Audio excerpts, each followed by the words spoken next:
Hi friends. All right, we're gonna read another story today. And today we're still working on the same target. I can recognize a pattern in a story. Okay, so we're gonna look at our pattern cards, and you have these pattern cards at home. So we're gonna practice, and then you can practice at home, okay? So first, remember we wanna use our reading finger, okay? And that we're gonna touch under each picture when we read the pattern, okay? So let's try the first one.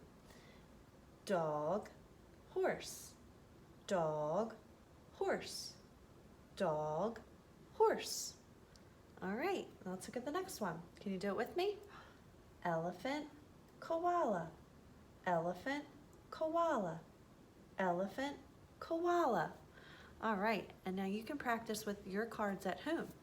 So first, today we're gonna read this book. It's called Bird Has Lots. And let's see if we can read the pattern in our story. I bet you can help me. Okay, we're gonna use our reading finger to touch each word, and we're also gonna use the pictures on the pages to help us finish the pattern. So let's see.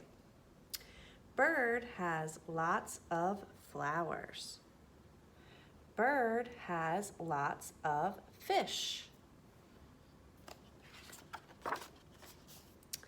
Bird has lots of popcorn. Bird has lots of carrots.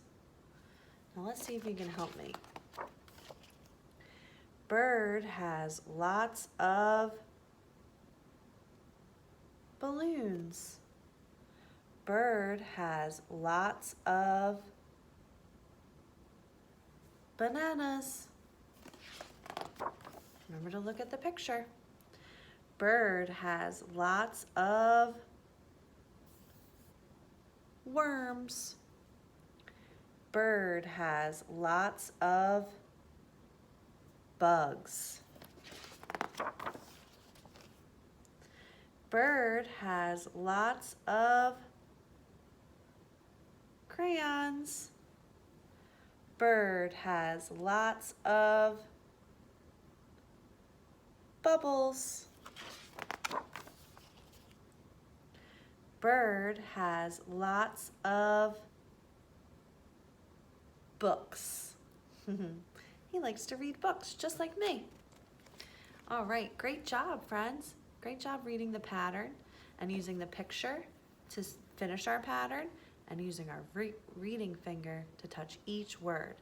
Now you're gonna practice at home, okay? You're gonna practice with your strips, and then you have another sheet where you can make your own pattern. You can use objects around your house to make a pattern, or you can draw pictures. I can't wait to see it.